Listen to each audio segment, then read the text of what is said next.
In the sun-scorched town of Mesa Ridge, a band of ruthless outlaws made the fatal error of taunting a lone ranch hand mending fences in the afternoon heat.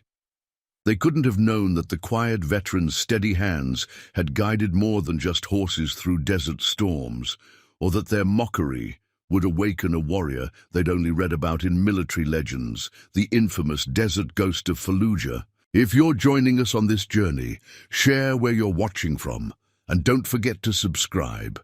Tomorrow's story will leave you speechless. The relentless Arizona sun painted long shadows across the weathered fence posts of the Triple Crown Ranch, where Tom Sullivan methodically worked the wire between weary fingers. His movements, precise and economical, spoke of a man who understood the value of conservation, of energy, of motion, and of life itself. Sarah Martinez, watching from the ranch house porch, had never seen him waste a single action in the 3 years he'd worked their land. "The fence can wait until evening, Tom," she called out, her voice carrying across the dusty yard. "Heat's mean enough to cook a rattler today." The suggestion earned her the slight nod that passed for acknowledgment these days, a gesture as measured as everything else about the man. "Best to finish what's started, Miss Sarah," he replied, his voice carrying the kind of quiet authority that made most folks lean in closer to hear it. It was also the kind of voice that made them underestimate him, which suited Tom just fine. The ranch was quiet this afternoon, just old Jimmy Wheeler tending to the horses in the stable and Doc Wilson reading his medical journal on the porch swing. The doctor glanced up occasionally, his eyes meeting Tom's with that knowing look they shared. Of all the people in Mesa Ridge, only Doc Wilson knew why Tom's hands, now so careful with the fence wire, had once been feared throughout the battlefields of Iraq. The peaceful routine was interrupted by the sound of approaching hoofbeats. Sheriff Taylor rode up in a cloud of dust, his weathered face creased with concern. "Afternoon, Sarah, Tom." He nodded to them both, then dismounted with practiced ease. "Got word from Silver Creek. The Carson gang's been spotted heading this way." Tom's hands didn't pause in their work, but something flickered in his eyes, a shadow so brief anyone else might have missed it. Sarah didn't miss much, though. She'd been running the Triple Crown long enough to read men better than most. "Marcus Carson," she asked, her voice dropping. "Thought he and his bunch stayed up north near the railway." "Times change," Taylor sighed, accepting the canteen Tom silently offered. "They hit 2 homesteads in the last week. Latest word says they're moving south, probably looking for bigger scores now that the railroad's hired extra security." Doc Wilson had set aside his journal, listening intently. "How many in his gang now, Richard?" "6 that we know of," the sheriff replied. "Carson, the Jang brothers, Jake Cooper, and those 2 new ones, the Miller twins. Mean bunch. They don't just rob, they make a show of it. Like to humiliate folks before they take what they want." Tom's hands finally stilled on the fence wire. For just a moment his fingers traced an old scar on his right palm, a habit none of them had ever mentioned but all had noticed. In that brief gesture, Sarah caught a glimpse of something else, the edge of a tattoo, mostly hidden by his sleeve, bearing the eagle, globe, and anchor of the Marine Corps. "Triple Crown's got nothing worth their trouble," Sarah said firmly, as if speaking it would make it true. "They'll pass us by." "Maybe," Taylor agreed, but his eyes drifted to Tom, still methodically working the fence. "Still, might be wise to send word to Fort Apache, get some cavalry out here just in case."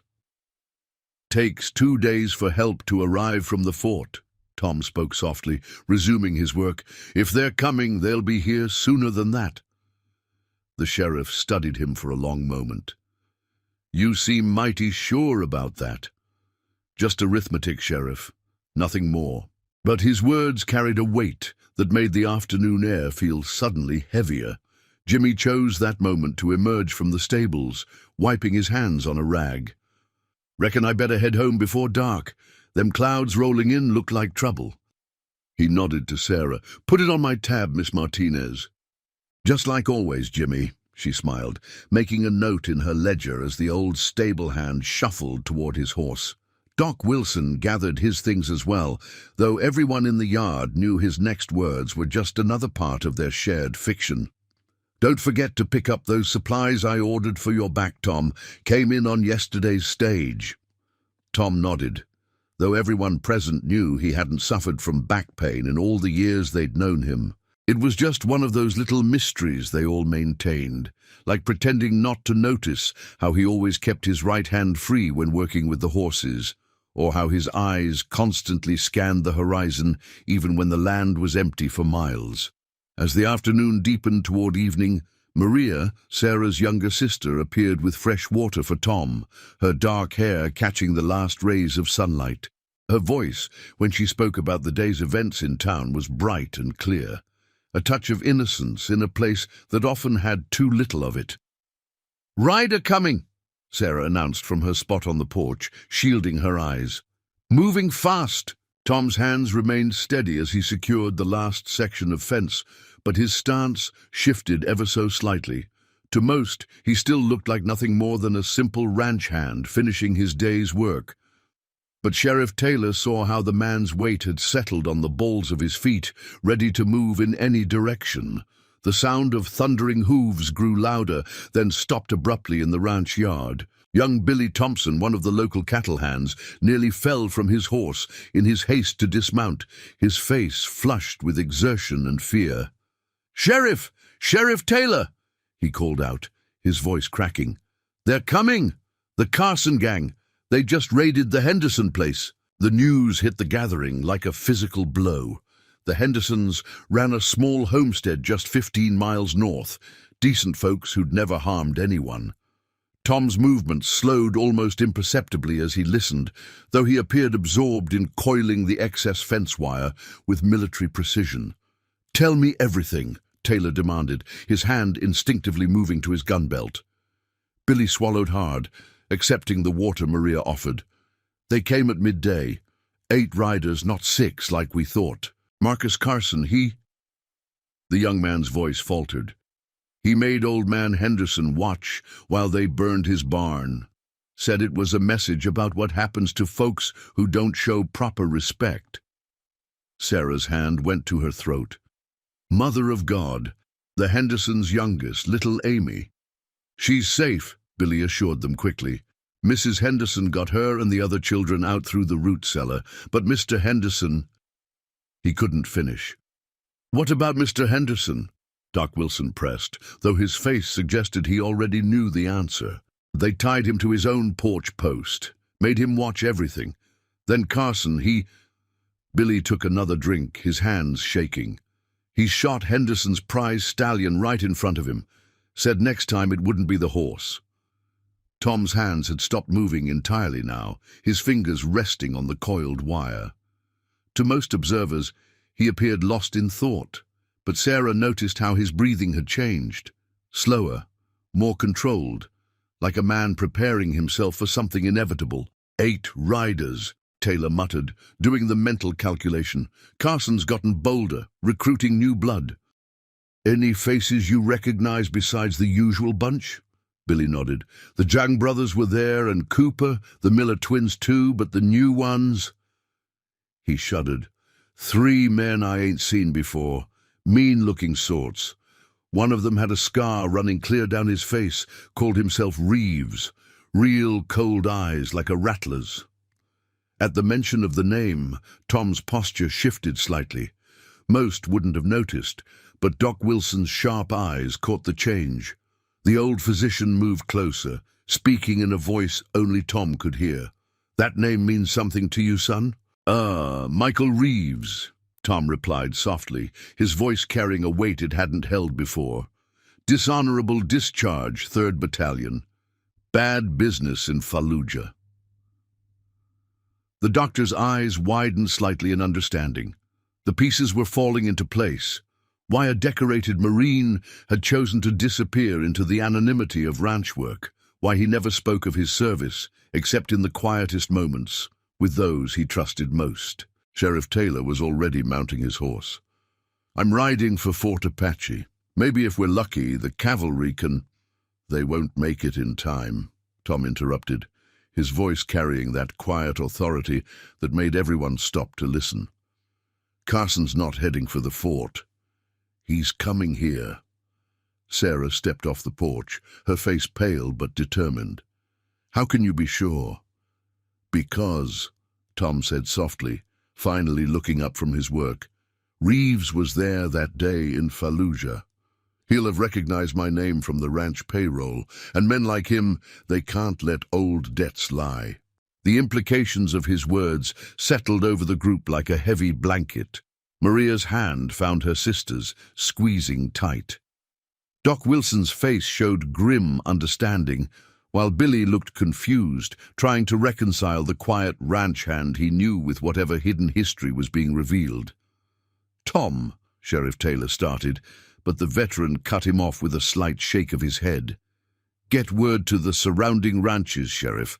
Tell them to bar their doors tonight, but don't ride for the fort. You'll just get yourself killed on the open road after dark." "And what about the Triple Crown?" Sarah demanded. "What about us?" Tom carefully set down the coiled wire, his movements still measured, still precise. But now they carried a different quality, like a mountain lion uncoiling before a leap.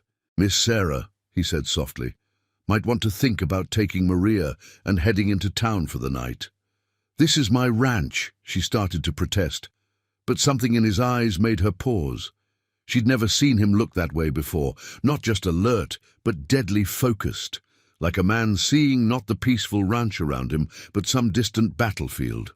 "Tom," Doc Wilson spoke up, his voice careful, "that business in Fallujah, the reason Reeves was discharged—" "Best not to speak of it, Doc," Tom replied quietly, but his right hand had strayed to that old scar again, and this time they all saw the slight tremor that passed through it, not from fear, but from memory. The sun was sinking toward the horizon now, painting the ranch in shades of blood and gold.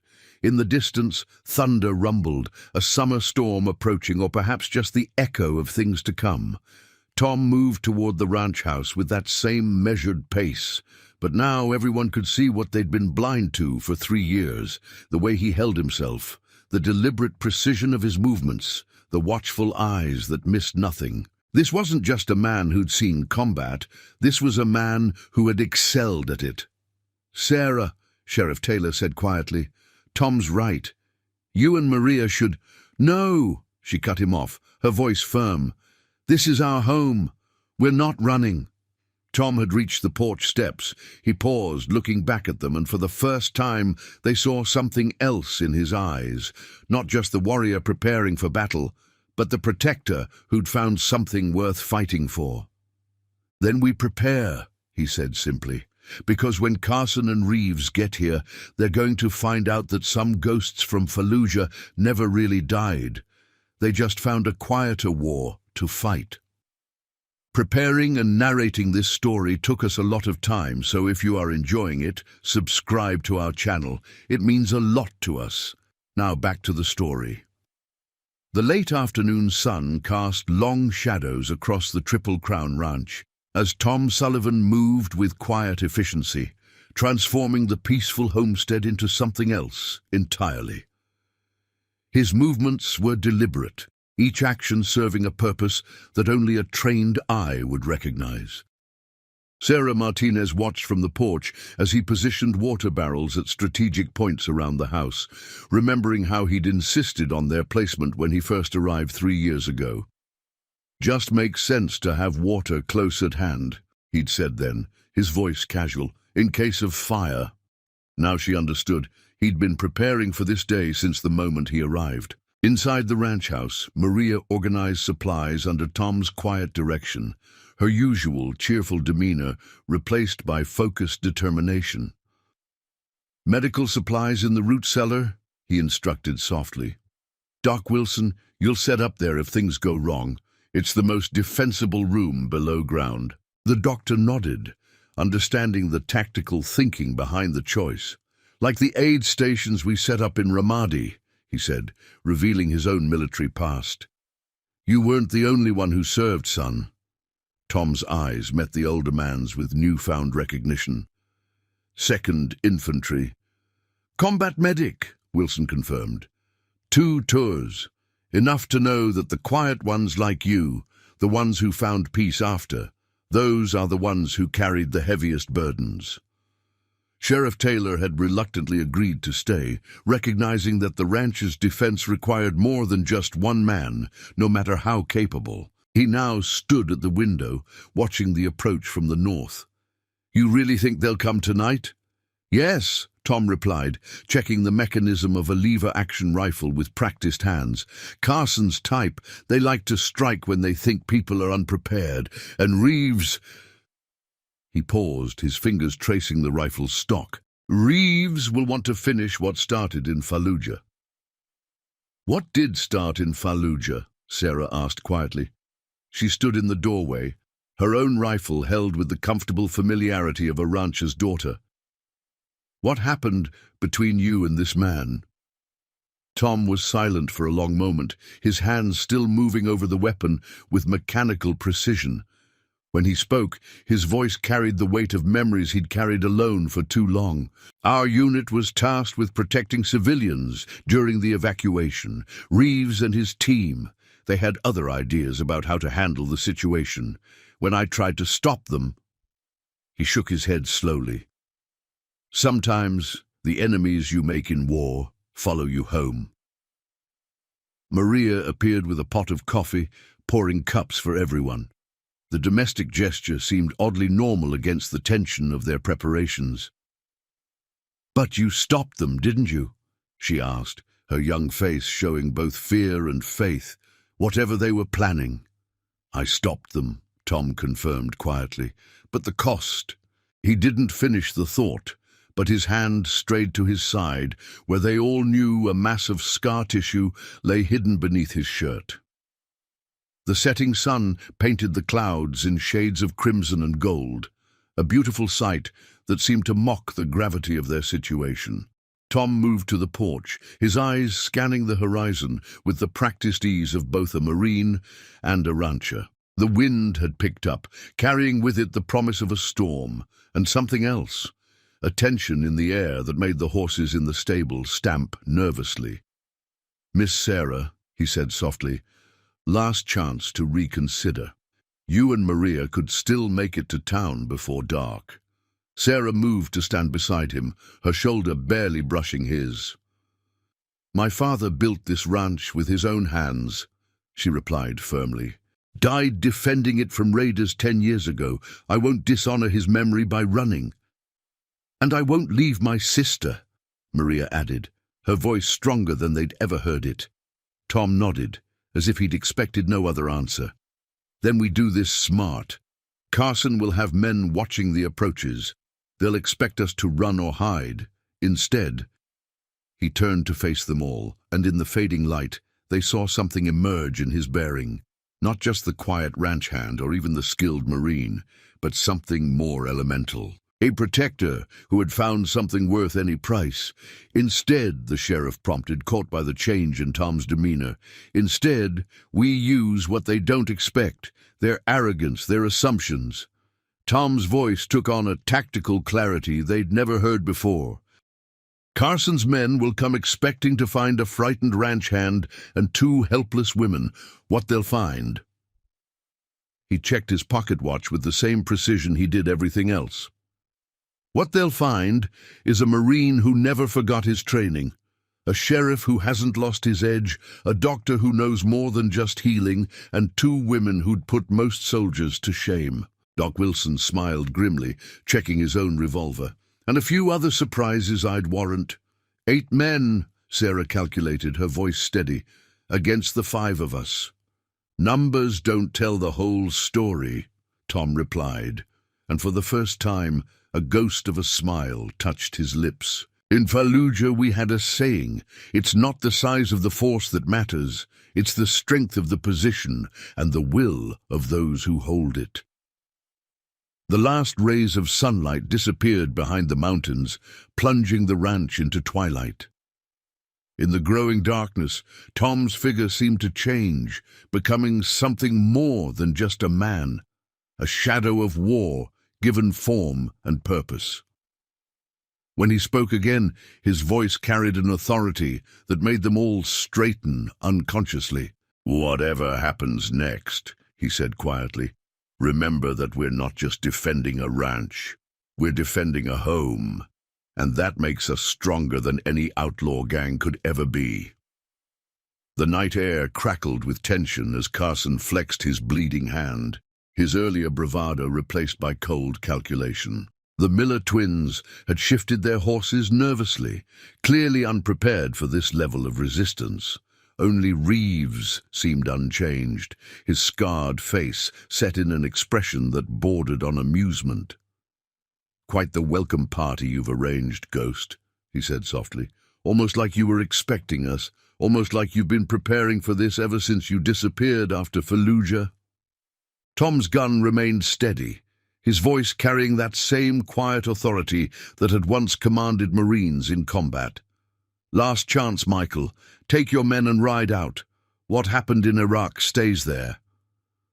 "See, that's where you're wrong," Reeves replied, his voice taking on an edge of genuine anger. "Nothing stays buried in the desert. Not the things we did, not the men we lost, and certainly not the great Thomas Sullivan, the ghost of Fallujah."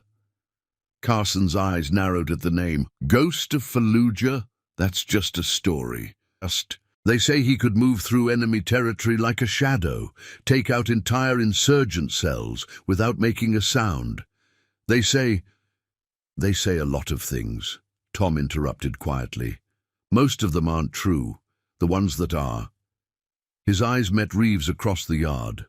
"Those are the ones that keep men like you awake at night."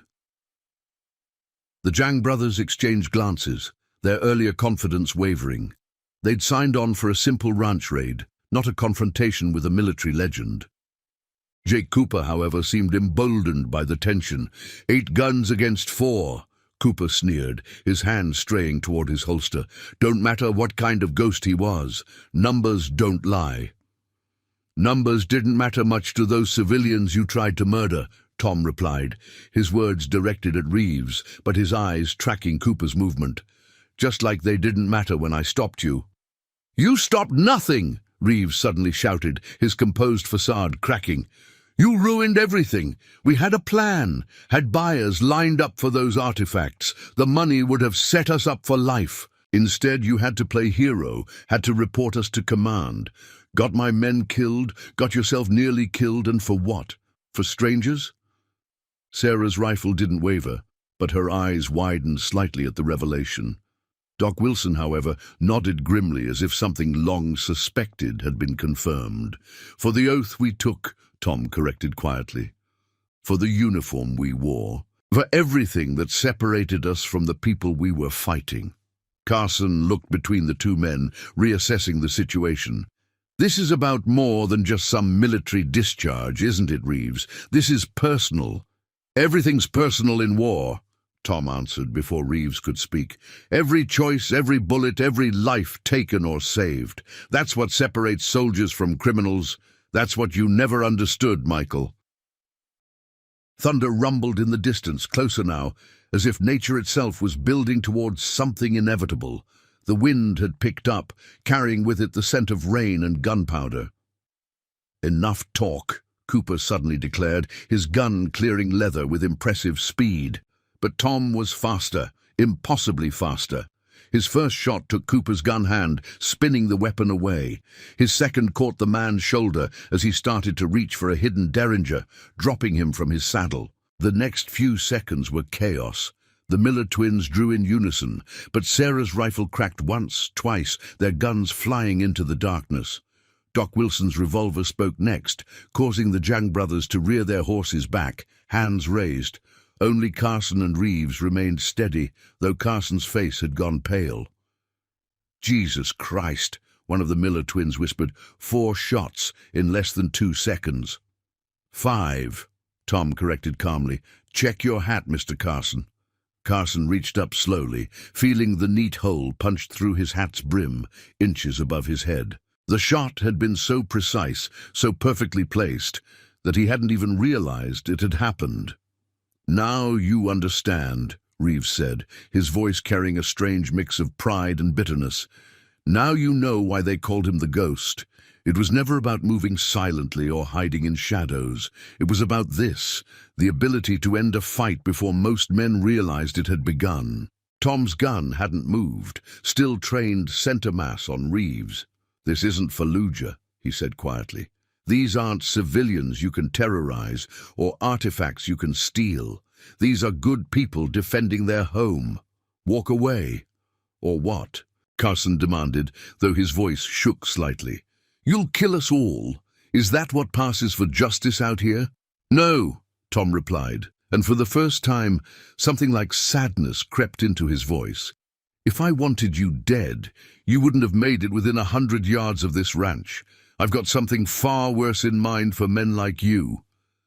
"Worse than death?" the Zhang brothers asked simultaneously. "Much worse," Tom confirmed softly. "I'm going to let the law handle you. Let you face trial for what you did to the Hendersons, for every other family you've terrorized. Let you live with your choices, just like I've had to live with mine." Reeves's laugh was harsh in the darkness. "The law? That's your big threat? The great ghost of Fallujah, reduced to hiding behind badges and judges?" "Not hiding," Tom corrected. "Choosing, something you never learned to do. Every day I choose not to be what the war tried to make us. Choose not to solve problems with bullets when words will do. Choose to be more than just a weapon." "Beautiful speech," Carson sneered, though his eyes kept darting to the hole in his hat. "But you're forgetting something important." His uninjured hand moved slightly, signaling to someone in the darkness beyond the lantern light. "We didn't come alone." The sound of more horses approaching came from multiple directions, well-coordinated, professional. Tom's expression didn't change, but Sarah saw his eyes flick briefly to the ranch house where Maria was hidden. In that moment, she understood that everything until now had been just a prelude. "You see, Ghost," Reeves said, his confidence returning, "I learned from Fallujah too. Learned not to underestimate you. That's why I brought some old friends." From the darkness emerged more riders, their movements carrying the unmistakable precision of military training. "Remember the rest of our unit, the ones who stood with me instead of you?" 4 more men materialized from the shadows, their faces hard in the lantern light. Each carried himself with the deadly grace of a trained combatant. Tom's eyes narrowed slightly as he recognized them. Rodriguez, Matthews, Klein, and Dawson. His old squad, now turned mercenary. "Should have known," Tom said quietly. "You never could fight your own battles, Michael." Carson looked between the newcomers with growing satisfaction. 12 against 4 now, Ghost. How do those odds feel?" "About the same as that night in Al-Anbar," Tom replied, his voice carrying a weight that made even the hardened mercenaries pause, "when it was just me against an entire insurgent cell." "How many men did you lose trying to take me down then, Michael?" Reeves's face darkened at the memory. "That was different. You had the element of surprise then. Now we know exactly what we're dealing with." "Do you?" For the first time, something like a smile touched Tom's lips, though it held no warmth.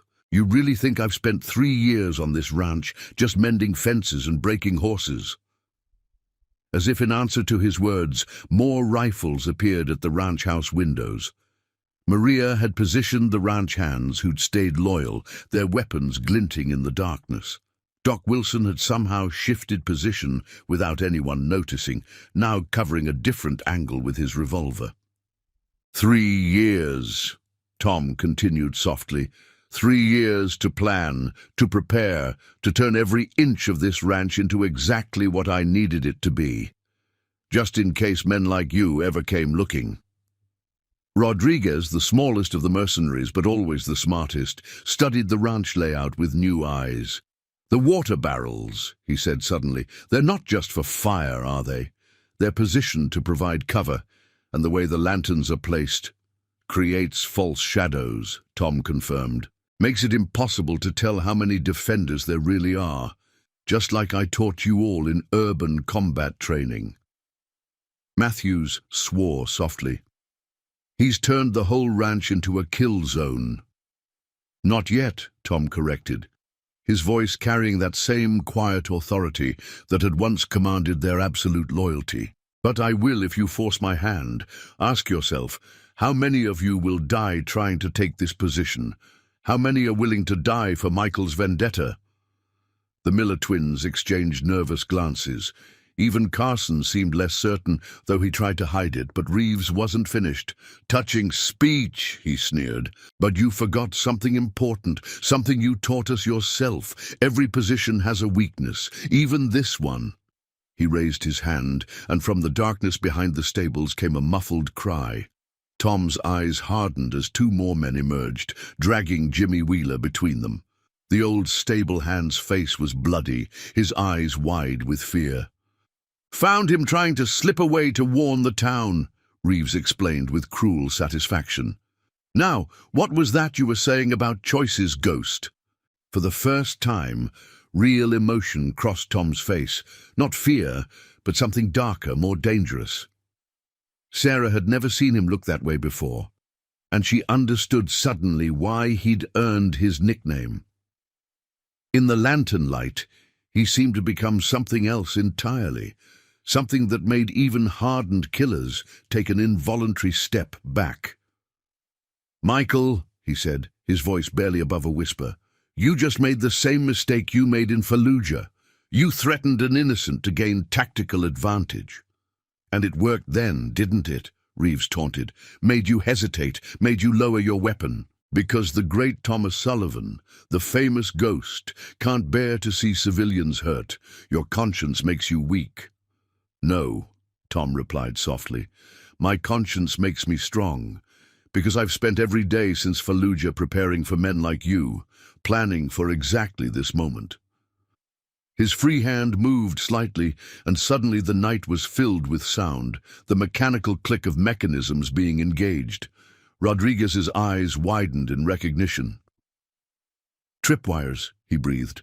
"The whole yard." "Not just tripwires," Tom confirmed. 3 years of preparation. 3 years of rigging every approach, every possible angle of attack. 3 years of knowing that someday someone would try exactly what you're doing now. Sarah watched in amazement as the full scope of Tom's preparations became clear. The water barrels weren't just cover. They were positioned to channel movement along specific paths. The lanterns weren't just for light. They were placed to blind anyone trying to rush the house. Even the seemingly random placement of fence posts and repair equipment formed a complex maze of defensive positions. "You're bluffing," Carson said, but his voice shook slightly. "Am I?" Tom's gun hadn't moved, still trained on Reeves. "You wanted the ghost of Fallujah? Well, here he is, the man who could turn any terrain into a fortress, any position into a trap, the man who could end a fight before it began, not because he was the fastest or the strongest, but because he could see 10 moves ahead." Thunder crashed overhead closer now, and in the brief flashes of lightning, they all saw what Tom had built over 3 patient years, a masterpiece of tactical design disguised as a working ranch. Lightning flashed again, illuminating the tableau in stark relief. Tom standing unwavering, Jimmy Wheeler held captive, and 14 armed men caught in a trap they were only beginning to understand. The first heavy drops of rain began to fall, striking the dust with audible impacts. "You've got 2 choices, Michael," Tom said, his voice carrying over the growing storm. "You can test these defenses, lose half your men, and maybe take the ranch. Or you can release Jimmy, walk away, and live to regret your decisions another day." Reeves' scarred face twisted into a snarl. "Always the tactician, aren't you, Ghost? Always thinking 10 steps ahead, but you forgot something crucial." He nodded to the men holding Jimmy, who pressed a gun harder against the old man's temple. "You're not the only one who learned from Fallujah. Sometimes the simplest solution is the most effective." "I haven't forgotten anything," Tom replied quietly. including how this played out last time. How many men did you lose that night, Michael? How many of our brothers died because you couldn't let go of your greed?" The words hit Reeves like physical blows. Several of the mercenaries shifted uncomfortably, memories of that bloody night clearly weighing on them. Rodriguez, in particular, seemed to be reassessing his position. "They died because of you," Reeves shouted, his composure cracking. "Because you couldn't just look the other way. Those artifacts would have set us up for life. Instead, you had to play hero, had to stop us. And what did it get you? A chest full of scars and a life hiding on some dusty ranch." Sarah watched the exchange intently, her rifle never wavering. She saw how Tom's words were affecting not just Reeves, but the other veterans as well. Even Carson's men seemed unsettled by the growing tension between the former Marines. "Tell them, Michael," Tom pressed, his voice taking on an edge of command that made several of the men straighten instinctively. "Tell them what really happened that night. Tell them about the children you were willing to sacrifice for your precious artifacts." "Children?" Rodriguez's head snapped toward Reeves. "You said it was just antiquities, just old relics no one would miss." "He's lying," Reeves snarled, but his voice had lost its certainty. "Trying to turn you against me, just like he did before." "The orphanage," Tom continued relentlessly, his words carrying to every corner of the ranch yard. "Remember, Rodriguez? The one we were supposed to protect during the evacuation. Reeves found out they were hiding sacred artifacts in the basement. Decided they were worth more than the lives of 24 children." The rain was falling steadily now, but no one moved. The Miller twins exchanged horrified glances. Even the Zhang brothers, hardened criminals, looked disturbed. Carson watched it all with calculating eyes, clearly wondering if he'd allied himself with the wrong partner. "When I tried to stop them," Tom went on, his voice growing softer but no less intense, "Reeves gave the order to burn the building, cover their tracks, make it look like insurgent action." His eyes locked with Rodriguez's. "You weren't there that night, Carlos. None of you were. But you heard the stories, didn't you? About how the ghost of Fallujah appeared out of nowhere, took down an entire squad single-handed." "Save your breath," Reeves cut in, but the damage was done. The other veterans were looking at him differently now, pieces of an old puzzle finally falling into place. "It wasn't a squad of insurgents," Matthews said slowly. "It was our own men. The ones who disappeared that night." "The ones Reeves said were killed in an ambush," Klein added, his face darkening with realization. Tom nodded slightly. "I couldn't let them burn those children, couldn't let our uniform be stained with that kind of dishonor, so I did what I had to do, what the oath we took demanded." "And now," Dawson asked, speaking for the first time, "what does your oath demand now?" "Now?" Tom's voice carried a weight of authority that seemed to press down harder than the rain. "Now I'm giving you all a chance to make the right choice. The choice I wish our brothers had made that night." The storm was directly overhead now, thunder crashing with battlefield intensity. In its flickering illumination, the ranch had become a theater of moral combat, each man wrestling with decisions that would define them forever. Jimmy Wheeler, despite his predicament, stood straighter. "I remember now," he said, his voice carrying surprisingly steady. "When you first came to the ranch, Tom, you asked about the old mining tunnels under the property, spent weeks mapping them out." Sarah's eyes widened slightly as understanding dawned. The water barrels, the defensive positions, the carefully placed equipment, they weren't just tactical preparations. They were a message to anyone who knew how to read it. Every entrance had an exit, every trap had a solution, every man had a choice. "Last chance," Tom announced, raising his voice above the storm. "Those who want to walk away, do it now. No one will stop you. Those who stay—" His expression hardened. Those who stay will learn why the ghost of Fallujah never lost a battle. The rain poured down, washing away the dust of the day, and with it, old loyalties began to crumble. Rodriguez was the first to lower his weapon, followed quickly by Matthews and Klein. The Miller twins backed their horses away slowly, no longer interested in whatever Carson had promised them. But Reeves wasn't finished, his face contorted with a rage that had festered for years. You think this changes anything? You think a few pretty words about honor and oaths can undo what happened? His hand tightened on his gun. Some ghosts need to stay buried, Sullivan, and I'm here to make sure you stay dead this time. The rain fell in sheets now, turning the ranch yard into a maze of shadows and reflections. Lightning revealed glimpses of men wrestling with conscience, of loyalties stretching to breaking point. Through it all, Tom remained unmoved, a fixed point in the chaos, though Sarah noticed how his eyes constantly tracked between Reeves and Jimmy's captors. "You want to know why I chose this ranch, Michael?" Tom's voice carried clearly despite the storm. "Why, out of all the places I could have disappeared to, I picked this one." "Enlighten me," Reeves sneered, though something in his expression suggested he already feared the answer. "Because it reminded me of that night in Fallujah. The layout, the angles, the way the buildings create natural channels of movement." Tom's eyes met Sarah's briefly, but mostly because of what it represented. A chance to protect something worth protecting, to make up for those we couldn't save. Sarah felt her heart tighten at his words. For 3 years, she'd wondered why a man of his capabilities had chosen their struggling ranch, had stayed through drought and hardship when easier opportunities had presented themselves. "Always the romantic hero," Reeves spat. "Always thinking you're better than the rest of us. But you're not so different, Ghost. I saw your face that night, saw the satisfaction when you took down our own men. You enjoyed it." "No." Tom's reply was soft, but carried an edge of steel. "I didn't enjoy it.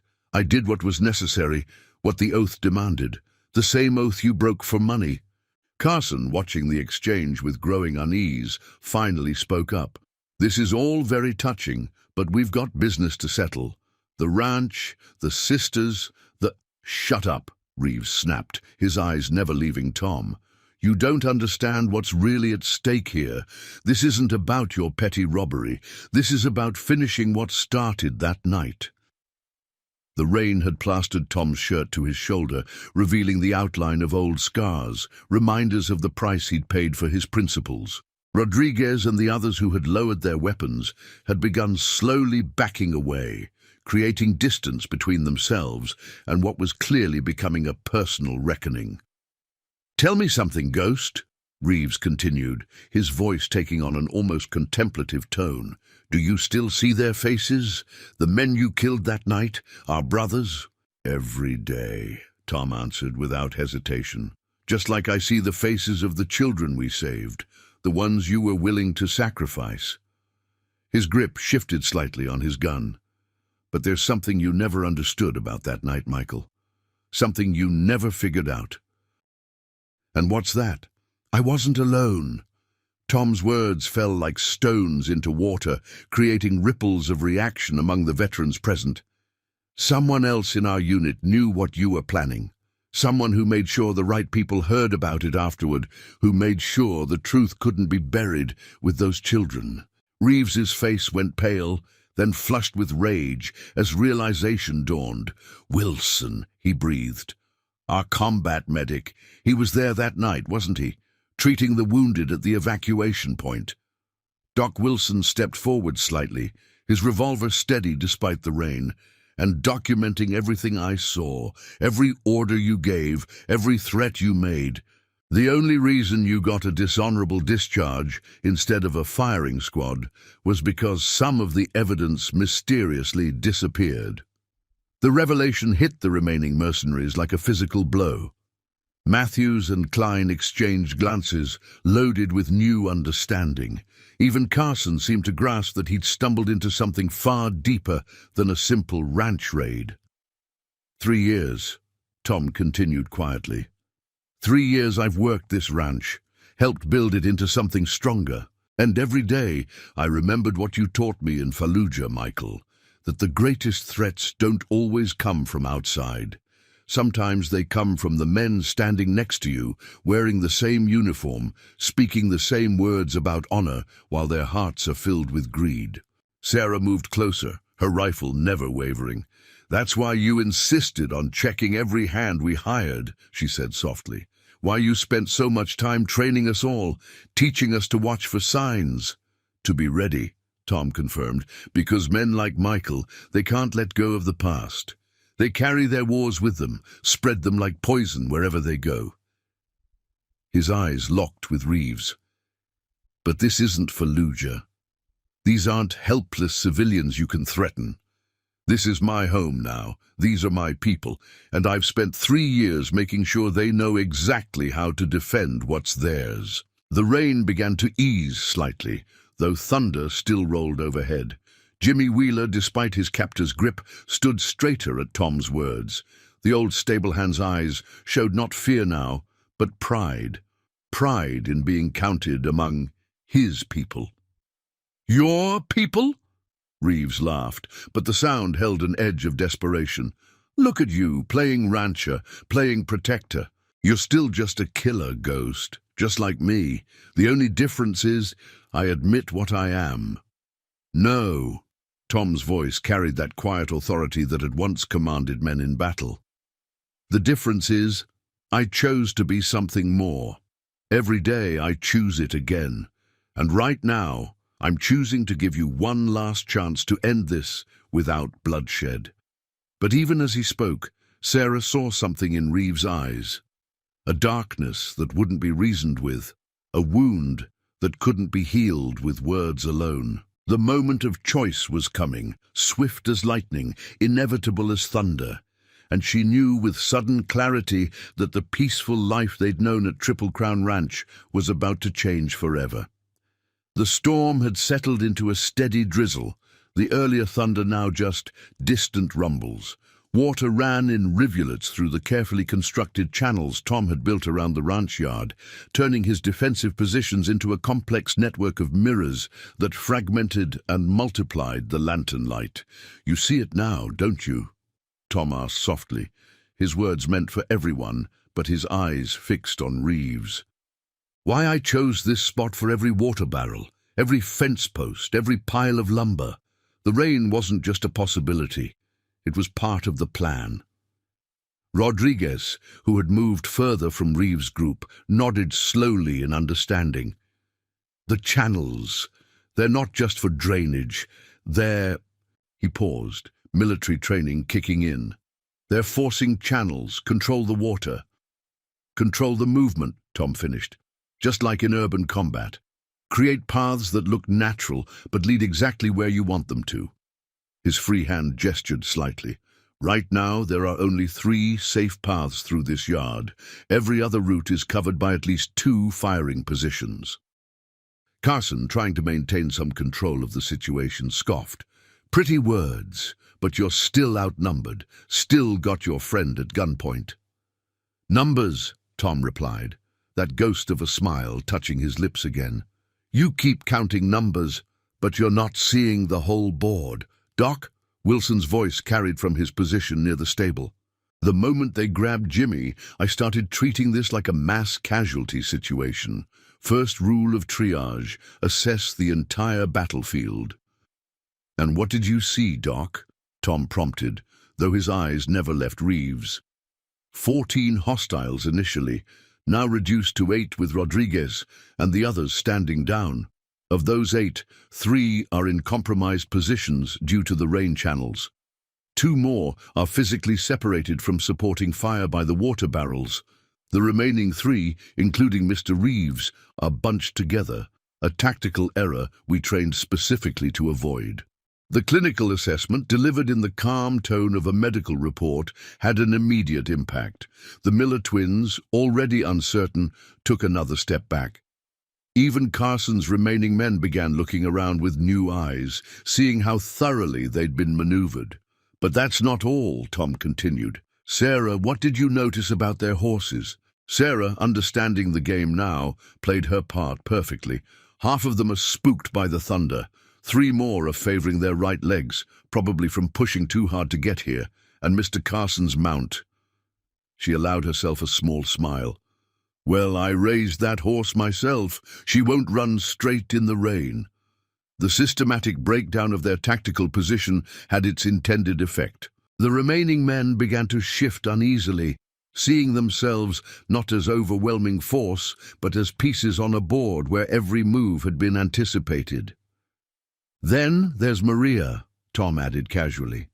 Who's been in the house this whole time with her father's old buffalo rifle, the one that can punch through 3 inches of oak at 200 yards. Want to guess what she's aiming at? One of Jimmy's captors involuntarily looked down at the ground beneath his feet. Tom's next words confirmed his fears. Those mining tunnels Jimmy mentioned, they run right under where you're standing. The support beams are old, probably wouldn't take much to bring down that whole section. 1 shot from a rifle that size. You're bluffing, the man said, but his voice shook. Maybe, Tom acknowledged, but ask yourself this, how many of my other preparations turned out to be bluffs? The channels, the firing positions, the escape routes. I've had 3 years to plan for this moment, 3 years to turn every inch of this ranch into exactly what I needed it to be. Reeves, watching his advantage crumble, snarled in frustration. This is what he does. Plays mind games, makes you doubt yourself. He's one man. No, Sarah cut in, her voice firm. He's not. He's part of this ranch now, part of our family. Every hand who stayed, every person watching from those windows, they're not just witnesses, they're defenders. As if to emphasize her point, more rifles appeared at the windows. Tom had spent 3 years not just preparing the ground, but preparing the people. Teaching, training, building trust. Last chance, Tom announced, his voice carrying that tone of command that had once moved men through the streets of Fallujah. Those who want to leave, drop your weapons and walk away. This isn't your fight. Carson's remaining men looked at each other, then at their leader. Carson himself seemed to be doing rapid calculations in his head. Think carefully, Tom advised, because what happens next won't be like your usual raids. Won't even be like a normal gunfight. It'll be more like Fallujah, room by room, corner by corner, every move counted before you make it. And unlike Fallujah, his voice dropped lower. Unlike Fallujah, this time I'm not trying to take prisoners. The threat, delivered in that same quiet tone he used to discuss fence repairs, carried more weight than any shout could have. One by one, Carson's men began to lower their weapons. Cowards, Reeves spat. He's manipulating you, just like he did in Iraq. No, Rodriguez spoke up. He's giving us a choice, the same choice we should have made that night. He turned to the other veterans. The same choice we all should have made. Tom's gun remained steady, but his voice softened slightly. It's not too late to make the right choice, Michael. Not too late to end this without more bloodshed. But in Reeves's eyes, something had shifted, a final barrier breaking, a last restraint snapping. Oh, there's going to be bloodshed, Ghost, he said softly, starting with your old friend here. His gun pressed harder against Jimmy's head, and in that moment, everyone present understood that the time for choices was over. What came next would be written in lead and blood, just like that night in Fallujah. Time seemed to crystallize in the rain-soaked yard. Every drop of water caught the lantern light, creating 1,000 tiny stars that hung suspended between decision and action. Tom's expression hadn't changed, but something in his stance shifted. A predator's awareness taking over from the ranch hand's careful calm. Think about what you're doing, Michael, he said softly.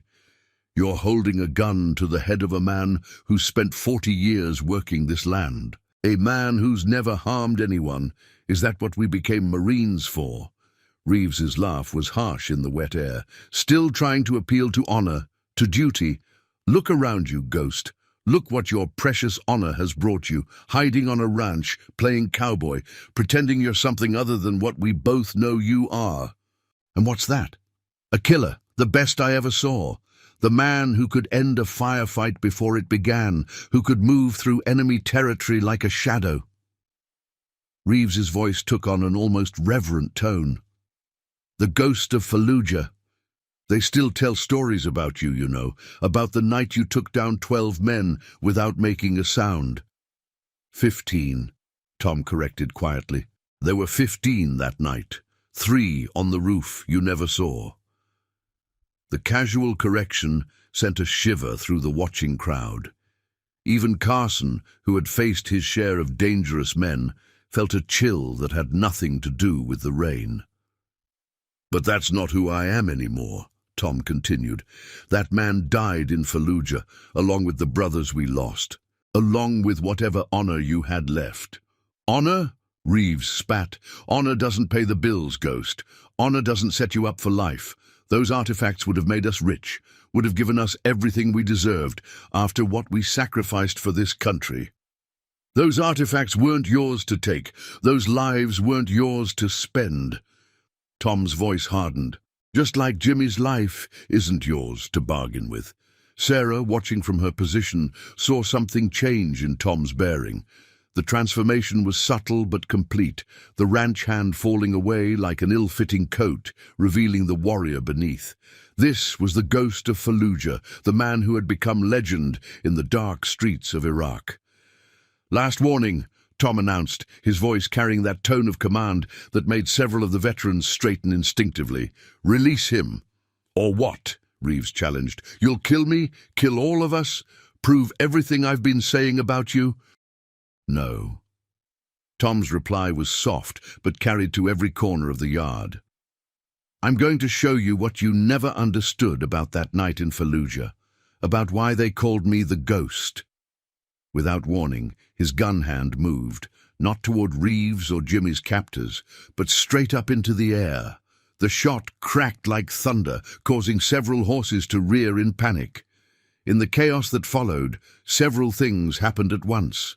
The rain-slick ground, carefully prepared over 3 years, became treacherous under the horses' hooves. Carson's mount, true to Sarah's prediction, shied violently to the left, throwing its rider into one of the water barrels. The Miller twins' horses bolted, forcing their riders to choose between their weapons and their reins. But that was just the beginning. Now, Maria, Tom called, his voice cutting through the confusion. The buffalo rifle's roar was deafening in the enclosed yard. The shot struck exactly where Tom had said it would, the old support beam beneath Jimmy's captors. The ground shifted, not enough to collapse, but enough to force them to release their hostage as they fought for balance. In the split second of chaos, Tom moved. Sarah had thought she understood what it meant when they called him the Ghost. But watching him now, she realized she'd never truly comprehended it before. He seemed to flow through the rain, like a shadow given form. Each movement precise, economical, deadly. The first of Jimmy's captors went down before he could level his weapon, a precise strike to the throat silencing him. The second managed to raise his gun, only to find it knocked from his grip by a throw that seemed to defy physics. Tom's hunting knife appearing as if by magic and sending the weapon spinning into the darkness. Jesus Christ, Rodriguez breathed, watching his former commander move. The stories didn't do him justice. Reeves, seeing his advantage crumbling, swung his gun toward Tom. But the Ghost was already gone, seeming to fade into the rain itself, only to reappear impossibly close. Their eyes met for a fraction of a second, and in that moment Reeves saw what he'd feared all along. Not anger, not hatred, but disappointment. The disarm was so fast it seemed like a magic trick. One moment Reeves held his weapon, the next it was in pieces on the muddy ground. But Tom wasn't finished. With the same fluid grace he used to break horses, he rolled with Reeves's desperate counterattack, turning the other man's momentum against him. "This is what you never understood," Tom said softly, his voice carrying despite the rain and chaos. Being a ghost wasn't about being the best killer. It was about ending fights before they began, about making the enemy question everything they thought they knew. Reeves struggled in the hold, but Tom had him pinned with the same precision he used for every task on the ranch. "That's why you failed that night," he continued. "Why you'll always fail. Because you see only the violence, never the purpose behind it." The yard had gone silent except for the sound of rain and harsh breathing. Every eye was fixed on the two men, the fallen leader and the quiet warrior he had underestimated. Even Carson, watching from beside his overturned water barrel, seemed transfixed by the scene playing out before him. "You want to know the real reason they called me the Ghost?" Tom asked, his voice carrying to every corner of the yard. "It wasn't for the kills. It was because I could walk away, because after every mission, every fight, every death, I could step back into the light and remember who I was, beneath the violence." His grip tightened slightly as Reeves made one last desperate attempt to break free. "That's what this ranch gave me, what these people gave me. A chance to be more than what the war made us, a chance you're still throwing away." The rain had softened to a gentle mist, casting a silvery haze over the Triple Crown ranch yard. Tom held Reeves immobile, but his grip wasn't cruel, just precisely controlled, like everything else about him. The watching crowd held its breath, waiting to see how the legend of the Ghost would end. "You could have killed me," Reeves said finally, his voice holding a mix of confusion and dawning understanding. "Could have ended this the way you ended things in Fallujah." "Could have," Tom agreed quietly. "But that's the difference between us now, Michael. I've learned there are better ways to end a fight than death." Sarah moved closer, her rifle lowered but ready. She saw something in Tom's eyes she'd never witnessed before, not just the skilled warrior or the quiet ranch hand, but something deeper. A man who had walked through darkness and chosen to carry light instead. "Doc," Tom called, his voice carrying that same gentle authority they'd grown used to over the years. "Check on Jimmy, make sure he's all right." Wilson moved quickly to the old stable hand's side, his medical training taking over. "Just bruises," he reported after a brief examination. "Nothing broken." "Good." Tom's attention returned to Reeves. "Now, we're going to do something different. Something you never learned in all your years of fighting." His grip shifted slightly but remained controlling. "We're going to talk, really talk, about Fallujah, about what happened after, about the choices that led us here." Carson, who had managed to regain his feet, watched with a mix of wariness and fascination. "This isn't how it's supposed to go," he muttered. "Men like him, they don't just talk." Tom finished for him. "That's where you're wrong. The best warriors I knew, the ones who survived not just the war, but the peace that followed, they were the ones who learned when not to fight." Rodriguez stepped forward, his military bearing returning as understanding dawned. "I remember now. The training sessions you used to run. You always said the best victory was the one where no shots were fired. Because every bullet leaves two wounds," Tom quoted himself. "One in the body it strikes, and one in the soul of the man who fired it." His eyes met Reeves as he spoke. "How many wounds are you carrying, Michael? How many scars that won't heal because you keep reopening them?" The question seemed to strike something deep in Reeves. His resistance faltered, then crumbled. "You don't understand," he whispered. "After Fallujah, after what happened, there was nothing left. No honor, no purpose, just the rage," Tom finished softly. "The feeling that the world owed you something for what you'd lost. I know. I carried it too." Sarah watched the exchange with growing understanding. For 3 years, she'd seen Tom work with difficult horses, had watched him take angry, frightened animals and gentle them with endless patience. Now she realized he'd been practicing for this moment all along. "When I first came to Triple Crown," Tom continued, his voice taking on the same soothing tone he used with spooked horses, "I was looking for a place to hide, but what I found instead was a purpose. These people," He gestured to the watching ranch hands and family members. They didn't care about the ghost of Fallujah. They cared about the man willing to mend their fences, break their horses, protect their home. "And that was enough?" Reeves asked, but the fight had gone out of his voice. "Just living in the quiet?" "No," Tom replied honestly. "It wasn't enough at first, but then I learned something important, something they don't teach you in the Marines." He paused, making sure everyone could hear his next words. "I learned that true strength isn't in how many men you can kill. It's in how many you choose not to." The mist continued to fall, but the air had changed. The tension that had filled the yard was transforming into something else. Not peace exactly, but the possibility of it. "The artifacts," Reeves said suddenly. "The ones in Fallujah, you know what happened to them?" "They're in a museum now," Tom answered, "where they belong, helping people understand the culture we were supposed to be protecting." His grip gentled further, though remained secure. "Just like you belong somewhere better than this, Michael. Somewhere you can find what I found here." "And where's that?" The question came from Carson, who had been watching the exchange with growing fascination. "Redemption," Tom said simply. "The chance to be more than your worst choices. The opportunity to protect instead of destroy." He looked around the rain-washed yard at the faces of people who had become family. The blessing of finding a home worth defending with wisdom instead of violence.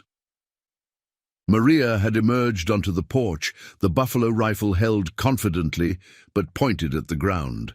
In the soft mist, she looked like a living embodiment of the future Tom spoke of.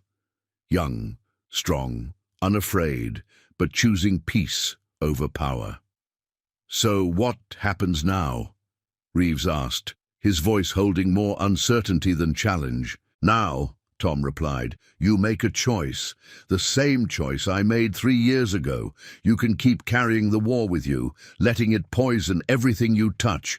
Or," his voice softened further, "you can lay down your weapons, face what you've done, and start building something better." The mist had begun to clear, revealing a ranch yard transformed. Water barrels lay overturned, horses stamped nervously in the mud, and men who had arrived as enemies now stood in uncertain silence, watching the scene before them unfold. Tom maintained his hold on Reeves, but something had changed in both men's posture. The deadly tension had bled away, replaced by a weight of understanding that spoke of shared battles and common ghosts. "Sheriff," Tom called, his voice carrying that quiet authority they'd all come to trust. "I think it's time we handled this properly, by the law, not the gun." Taylor stepped forward, his badge catching the emerging moonlight.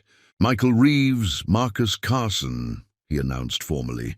"You and your men are under arrest for the attack on the Henderson place, for threatening citizens of this county, and for whatever else we find once we start digging." Reeves didn't resist as Tom carefully released him, turning him over to the sheriff's custody. His eyes, however, never left his former brother in arms. "The ghost of Fallujah," he said softly. "Finally at peace." "Dim, not peace," Tom corrected, brushing mud from his clothes with the same precision he gave every task. "Purpose. There's a difference." Carson, watching his plans crumble, attempted one last show of defiance. "You really think this ends here? Word will spread. Every gunslinger from Texas to California will hear about this night, about who you really are. They'll come looking for the legend." "Let them come," Sarah spoke up, moving to stand beside Tom. "They'll find what these men found. A ranch ready to defend its own, a community united, and a man who's learned better ways to fight than with bullets." Doc Wilson began treating the minor injuries sustained during the confrontation, his experienced hands moving with practiced efficiency. "Remarkable," he commented loud enough for all to hear. "Not a single fatal wound. Even in the heat of battle, you maintained control." "Because it wasn't a battle," Tom replied, helping Jimmy back to his feet. It was a lesson, one I learned the hard way over years of war. That true victory isn't in defeating your enemy, but in turning him into something other than an enemy. Rodriguez approached cautiously, his military bearing now tempered with humility. Those of us who served with you, who saw what happened in Fallujah, we should have stood with you then, should have seen what you saw. You can stand for what's right now, Tom told him. All of you can. It's never too late to choose a better path. The Miller twins, who had managed to recapture their horses, stepped forward. What about us? They asked almost in unison. We didn't know about Fallujah, about any of this. We were just looking for easy money. That's between you and the sheriff now, Tom answered. But remember what you saw here tonight. Remember that there are men like me out here in the quiet places, men who chose to protect instead of destroy. Next time you're thinking about raiding a peaceful home, ask yourself if it's worth the risk. Maria had begun lighting fresh lanterns to replace those broken in the fight. Their glow revealed faces marked not just by the night's violence, but by dawning understanding. Even Carson's remaining men seemed changed, as if they'd witnessed something that had shaken their view of the world. Miss Sarah, Tom said quietly, turning to the woman who had given him a chance 3 years ago. I expect you'll be wanting my resignation. A ranch hand with my kind of past, the attention this will bring. Don't you dare, she cut him off, her voice firm. This ranch needs you. Not just for your skills, not just for your protection, but for what you represent. The idea that anyone can change, can find a better way. Jimmy Wheeler, still shaky but standing tall, nodded in agreement. 3 years you've worked beside us, taught us, protected us. The ghost of Fallujah might be your past, but Thomas Sullivan is who you chose to become. That's the man we trust. The first light of dawn had begun to paint the eastern sky, turning the lingering mist into sheets of gold. Sheriff Taylor had begun organizing the prisoners for transport, accepting help from those of Carson's men who had chosen to surrender peacefully. One thing I don't understand, Carson said as he was led away. You had us beaten from the start. Could have ended this before it began. Why let it play out like this? Tom's answer came with the same measured calm he brought to every task. Because some lessons can't be taught with words alone. Sometimes people need to see that strength isn't about who can cause the most harm. It's about who can show the most restraint when holding the power to harm. The ranch was coming alive around them, hands emerging from their defensive positions, horses being calmed, damage being assessed. But it was more than just a return to normalcy. There was a new awareness in the air, a deeper appreciation for the quiet man who had helped build and protect this place. The sun's coming up, Sarah observed, standing close enough that her shoulder brushed Tom's. Another day of ranch work ahead of us. Yes, Tom agreed, and for the first time that night a genuine smile touched his lips. Because that's the real victory. Not in the fighting, but in the living that comes after, in the fences that need mending, the horses that need breaking, the daily tasks that remind us who we really are. Morning light spilled across the Triple Crown Ranch, revealing the full scope of the night's events. Ranch hands worked alongside the Martinez sisters, clearing debris and righting overturned water barrels. The signs of conflict were everywhere. But so were the marks of healing. People working together, sharing quiet words, rebuilding what had been disrupted. Tom moved through it all with his usual methodical efficiency, but people watched him differently now. They saw beyond the quiet ranch, hand to the warrior beneath. Yet somehow, this knowledge made them trust him more, not less.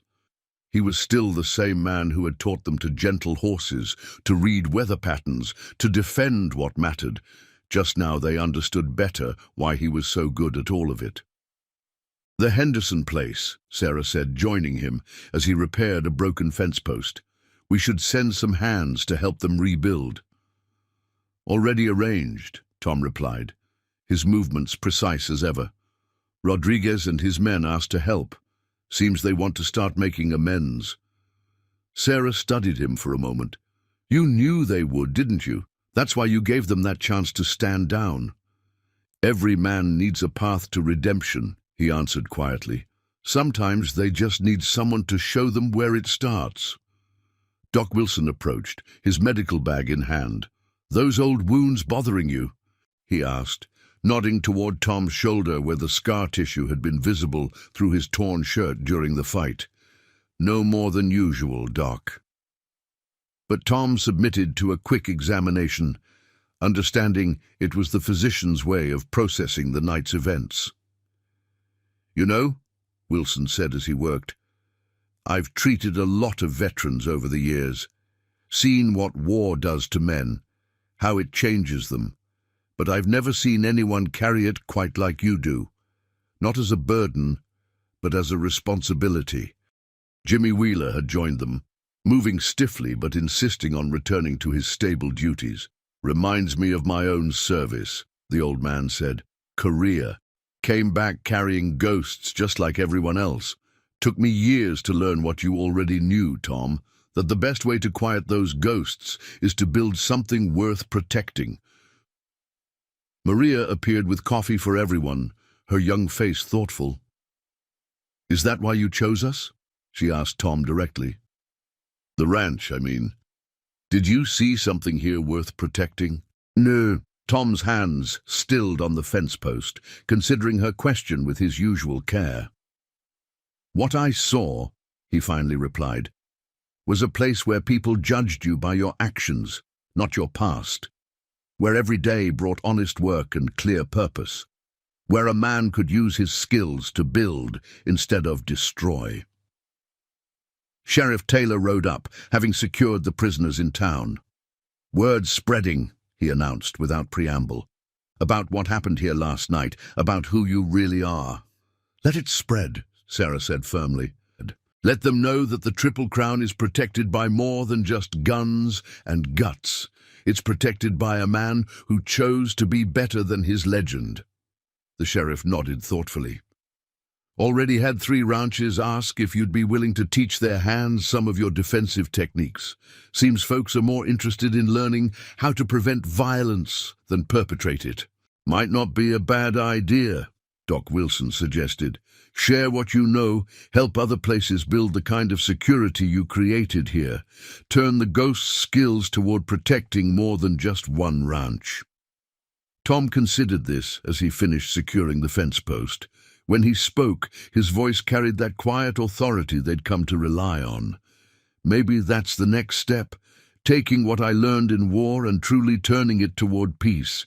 Teaching others that the best defense isn't in how many guns you have, but in how well you've prepared your ground and your people."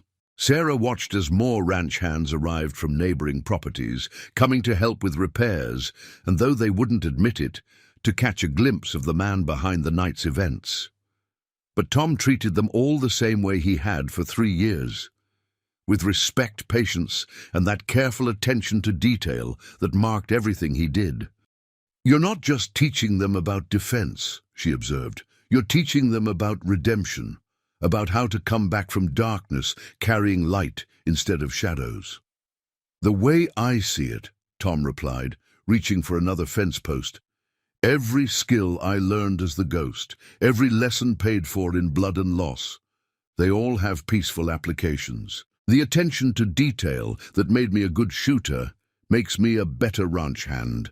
The tactical thinking that kept me alive in Fallujah helps me plan irrigation systems and cattle drives, even the combat techniques."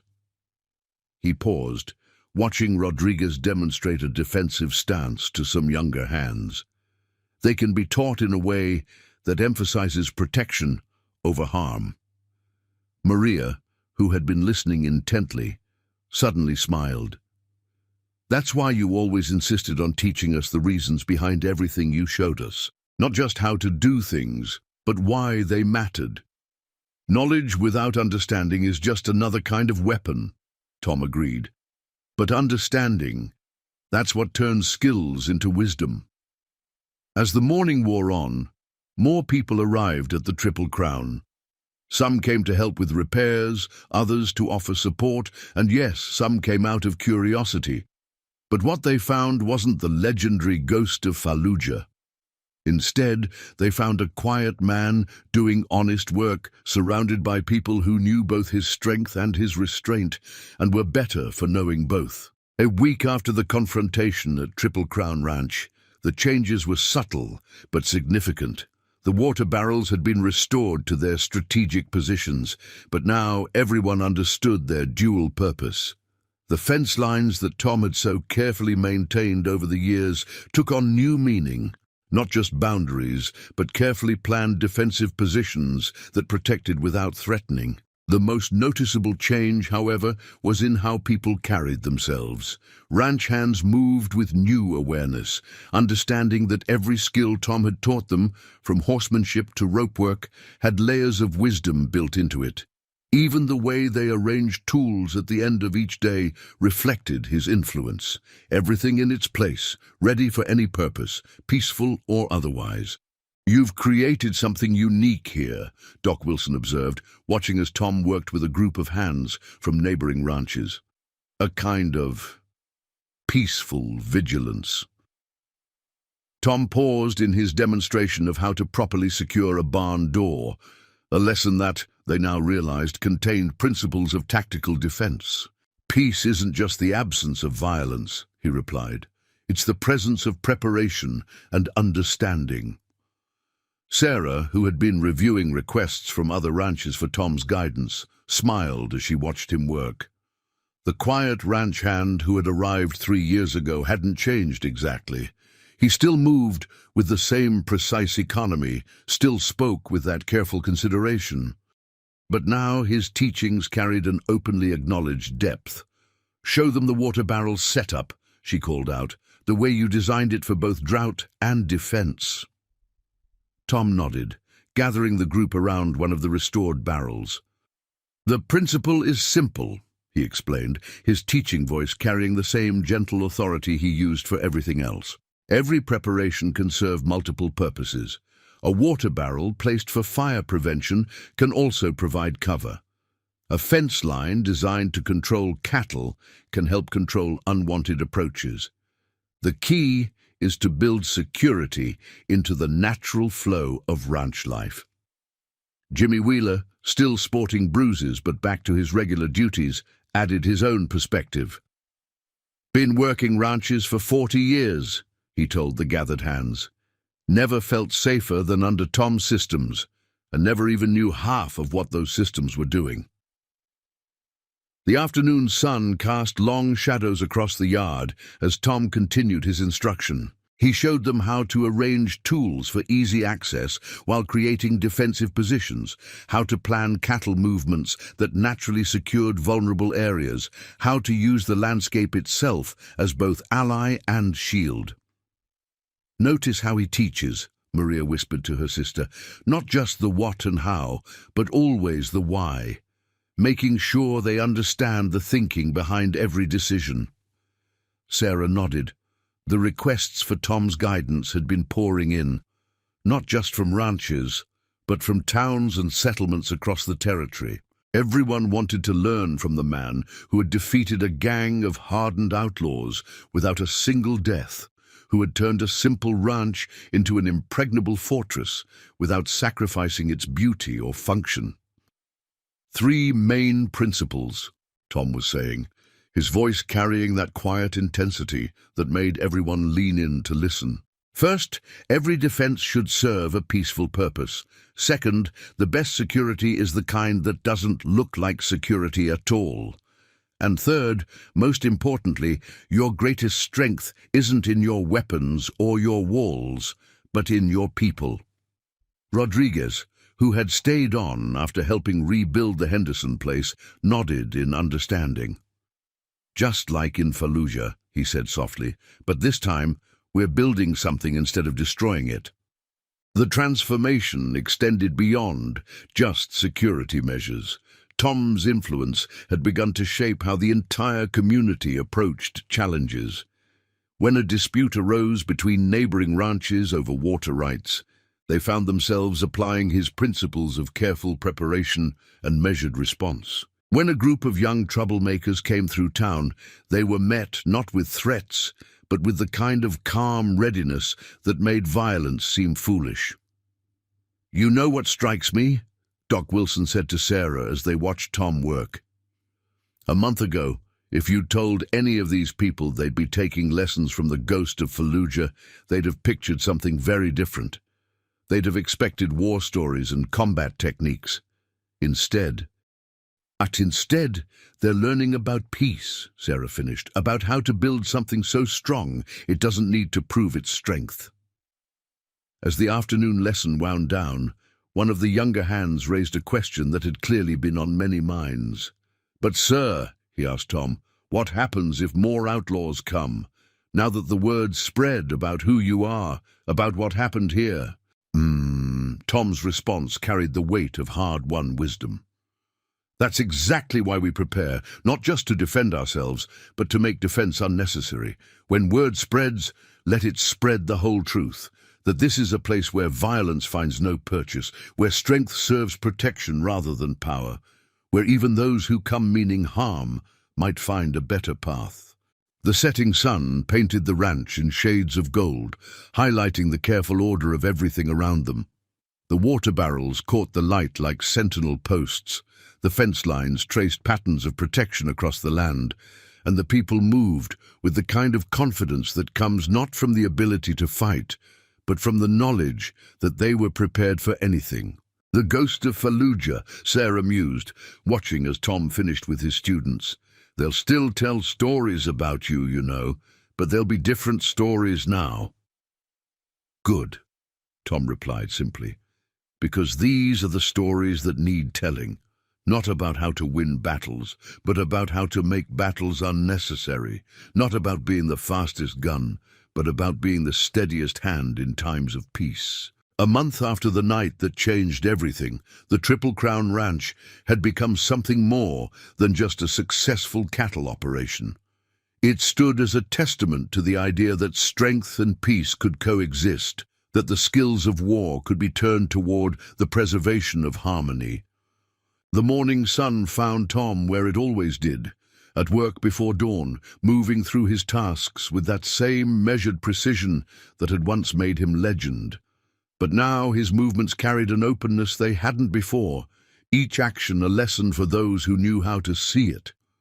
"Sheriff's bringing Reeves out today," Sarah said, joining him at the corral where he worked with a particularly difficult horse. "Says he specifically asked to see you before they transfer him to the territorial prison." Tom nodded, his hands never pausing in their gentle work with the nervous animal. "Some conversations need to happen in the light," he replied quietly. "Some demons need to be faced in the open." The horse, initially skittish, began to calm under his touch. Sarah watched, understanding now that his gift with troubled animals came from the same place as his military skills. That deep well of patience and precision, the ability to read intention in the smallest movements.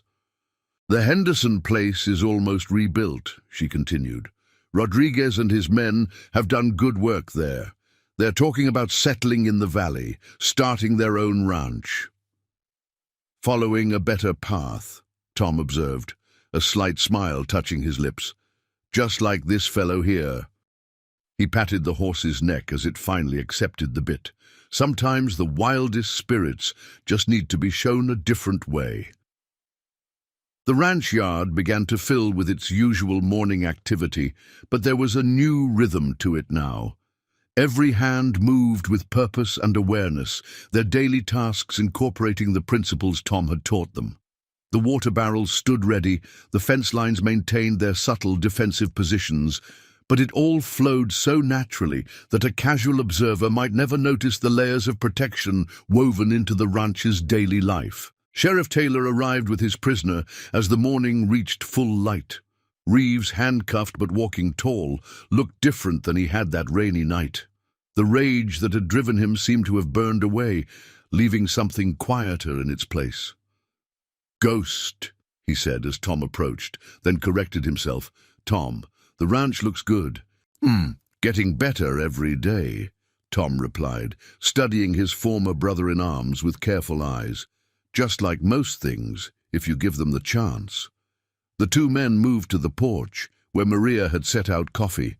The ranch hands kept working, but their patterns shifted slightly, maintaining a respectful distance while staying ready, just as Tom had taught them. "I've been thinking," Reeves said after a long moment, "about Fallujah, about everything since. You were right. I never understood what made you the ghost. Thought it was just about being the deadliest, the most feared. But watching you that night, seeing how you'd built all this." He gestured at the ranch around them. "Now I understand." Tom poured coffee for both of them, the gesture as precise as any of his other movements. "What do you understand?" "That the legend wasn't about how many you could kill. It was about how many you could save. Every life you took was because you couldn't find another way. Every battle you won was to prevent a bigger one." Sarah, watching from nearby, saw Tom nod slowly. "Took me a long time to learn that myself," he admitted. "Had to lose a lot before I figured out what was worth saving." "The artifacts," Reeves said suddenly. "The ones from the orphanage. I checked, they really did end up in a museum. They've got a whole exhibit about the culture we were supposed to be protecting. Kids visit it on school trips, learning about the people we were meant to help," Tom finished quietly. "Not rob, not destroy, help." The morning breeze carried the smell of coffee and honest work across the ranch yard. In the corral, the horse Tom had been working with moved with new confidence, no longer fighting against guidance, but working in partnership with it. "I'm heading to prison for a long time," Reeves continued, his voice steady. "But I've been reading about these rehabilitation programs they're starting, ways for inmates to learn trades, to prepare for a different life when they get out." "Good programs," Sheriff Taylor confirmed. "Seen them turn around more than a few lost souls." "The ghost of Fallujah became a ranch hand," Reeves mused. "Maybe an old war dog like me could learn to build instead of destroy, too." Tom set down his coffee cup with characteristic precision. "The hardest battle," he said softly, "is the one we fight with ourselves. The choice to change, to be better than our worst days. That takes more courage than any firefight." As if to emphasize his words, Maria appeared with Doc Wilson, carrying saddlebags full of medical supplies. They were heading out to check on neighboring ranches, part of the new network of mutual support that had grown from the seeds of that violent night. "You've built something remarkable here," Reeves observed. "Not just the defenses or the training. You've built hope." "No," Tom corrected gently. "We built it. Everyone here working together, understanding that true strength isn't in standing alone, but in standing together. Not in how well you fight, but in how well you protect what matters." The sun had climbed higher, another day of ranch work unfolding around them. In the distance, riders approached. More people coming to learn from the man who had transformed from the ghost of Fallujah into something far more powerful, a builder of peace. "Time to go," Sheriff Taylor said quietly, and Reeves stood without resistance. "The stories will still be told," he said to Tom, "about the ghost, about what happened here, but they'll be different now, better." "Good," Tom replied, rising to face his former brother-in-arms one last time. "Because the best stories aren't about violence or revenge. They're about redemption, about finding your way home, even when you think you've wandered too far to ever return." As Reeves was led away, Sarah moved to stand beside Tom. Together, they watched the ranch at work, the hands moving with confident purpose, the horses running free yet contained, the whole operation flowing like a dance of peace and preparation. "You know," she said softly. "When you first came here, I thought we were giving you a chance at a new life. Never realized you were giving us one too." Tom's smile was gentle as the morning light. "That's the thing about redemption," he replied. "It works best when it's shared, when we all rise together, finding better ways to live, to work, to protect what matters most." The Triple Crown Ranch spread out before them, no longer just a cattle operation, but a beacon of what was possible when strength served peace, when warriors chose to protect rather than destroy, when the skills of war were turned toward the preservation of harmony, and in its heart a quiet man continued his work, no longer hiding who he was, but transforming it into something better. One day, one lesson, one choice at a time. Up next, you've got two more standout stories right on your screen. If this one hit the mark, you won't want to pass these up. Just click and check them out. And don't forget to subscribe and turn on the notification bell so you don't miss any upload from us.